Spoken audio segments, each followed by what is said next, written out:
Right? So you should know better than your customers, or we know better than our customers. So does it work all the time? Not really. So do you know what this product is? You can guess. Right? So we have this colorful Apple logo. So you can tell this is an old Apple product. Right? And since it's an Apple product, it should be fancy one. Right? And that was the case actually. This is called Newton. So Newton was one of the first. Before the Palm Pilot. Yeah, so first ever, the personal digital assistant, or PDA. And this device had the first ever handwriting recognition feature. So it was really, high tech at the time. But it failed. It's an Apple product, marketing geniuses, right? So Apple, they should know what to do. And it had really cool tech, but it failed. Why do you think this product failed at the time? Because it was not what people wanted. Great point, but what do you think, why do you think that people didn't want this product? Because they didn't know how to use it. Didn't know that they needed it. No, actually, they actually marketed it to the promotion, and then whenever they launch a product, you know how big is their launch and everything, and like I said, they know marketing, right? So they did everything, they tell people how to use it, and all of those stuff, but it still failed. Was it too expensive, maybe? Like expensive as all Apple product, right? So a bit more expensive than other counterparts, probably. It wasn't user-friendly. I mean, it also recognizes your handwriting, and you can transfer it to your email. Not that bad. There was no internet at the time? Yeah, but I think it was. So it wasn't maybe that popular. But internet, like first web page was built by Tim Berners-Lee in 1991, and then it boomed afterwards, right? So even before that there was internet, but after that it became so popular. I remember when it came out, and right around the same time that BlackBerry came out, BlackBerry walloped it. Mm-hmm. But only the techies were carrying those. It can be the marketing strategy that they use. Yeah, also, yeah, Marcela, go ahead. Is it because people trusted Apple to provide a full service laptop or computer, so they didn't trust them to build? And a funny story, Apple never actually succeeded in computer business as well, right? So they never actually made it profitable too. So they failed because of computers. They couldn't sell the computers they have. So Apple was saved by iPod, actually, right? So before iPod, they were almost bankrupting.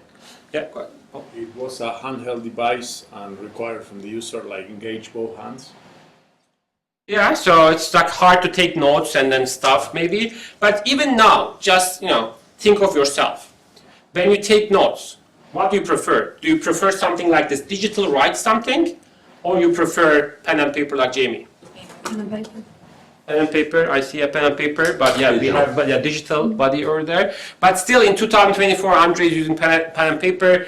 And then our MSc students, undergrad students, whenever I look at them, right, so because they are from different generation, Gen Z, actually some of them is almost Gen Alpha now, right? So they actually born into this type of devices, right? So they don't even know the laptops or PCs, right? So they actually start using tablets or touch devices, touch screen devices. Even for them, it is almost intuitive, right? So using pen and paper instead of using this type of device, technological devices. It's easier, and it is, can you imagine how hard for people in 1993, like tablets, or maybe the market penetration for smartphones or touchscreen devices was not like that as well. And at that time, it was almost impossible to break that habit, right? And that is why we are focusing on customers first. If you think that you are Apple and you can break that, and then you can start a new segment because you are powerful, you are techie, and you have everything, no.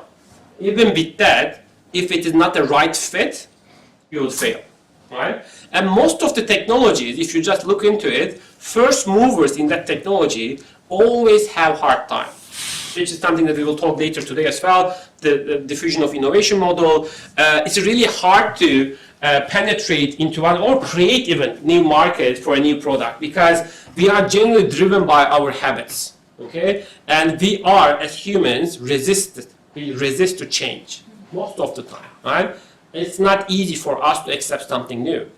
And that is why if you claim that you know better than customers for every time, you will fail. And it's not the only one. Let's look at some of the recent examples. Do you know this product? Mm-hmm. Also, if you have my slides, of course, you know my examples. But what's this product? It is Google Glass. Exactly. So Google Glass. Google is also one of the biggest tech companies out there, right? The funny thing about this Google Glass, they didn't fail only one time. They failed twice, right? Because they believed into that product so much, they think that, okay, maybe the end customer, B2C, is not the right segment. They repositioned it, pivoted it, and they tried to sell it to B2B. About 150,000 of them. Really? And anyone using it? My engineers loved it Loved for it. a while, but I worked for Veolia back then, Veolia Water, and I was using the Google glasses because we had maps of where the actual pipes were underground, and so I could literally give an engineer those glasses, and they don't need X marks the spot. They literally know where the No, water it is. pipe was underground, and they knew that where that was in comparison to the electric pipes underneath. Really great. It was wicked cool, but then whereas we actually had a real model for it, it failed and it died in spite of us. So it was so cool as a product because I will connect this to something even more recent as well. So if you watch YouTube, the YouTube video about this, so let me go back.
So after seeing these cool features, my question again, why do you think this product failed?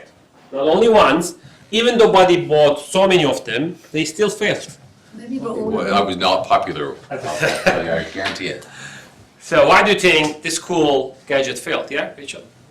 Well, I just think from my perspective, because I remember when it came out and I thought it was cool, but why do I need it? I have my phone.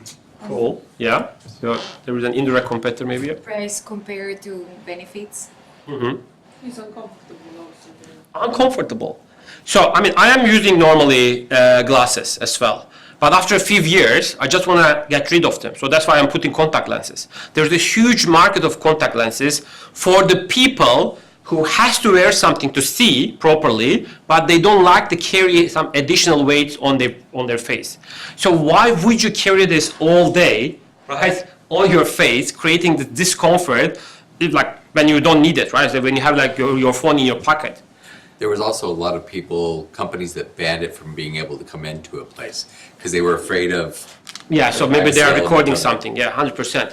But like I said, it all goes back to the simple customer habits, right? So pen and paper is easy, simple, right? And then why do you actually create a discomfort when you have other alternatives? And this failed, like I said, second time when they pivoted for the B2B, and it's no magic to say that now Apple's new goggles is gonna fail too, right? And I don't really understand why Apple decided to launch that product. When they launch, people are going, oh, I'm like, who would like to carry that huge thing on their face? And they think that everyone will have one in there. And then the Facebook, so many years ago, bought a company called Oculus. They were actually specializing in this one.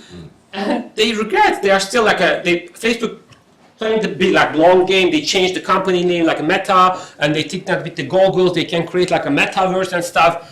I'm telling you, it's not gonna work. It's gonna fail, right? And when it happens, you can, give me a shout out like on Instagram or LinkedIn or something, saying that, oh, we remember you said this. But like I said, It's not that hard. We are humans. We like simple things. We like to keep things simple as well. Why would you carry these big glasses, big items, pay a lot of money? It's about like 3,000 for Apple, Google, and people think that you might want to play a game or stuff 5-10 minutes, and that is it, right? So you don't like to, because everyone is just driven by this sci-fi movies or books, like what was that movie called?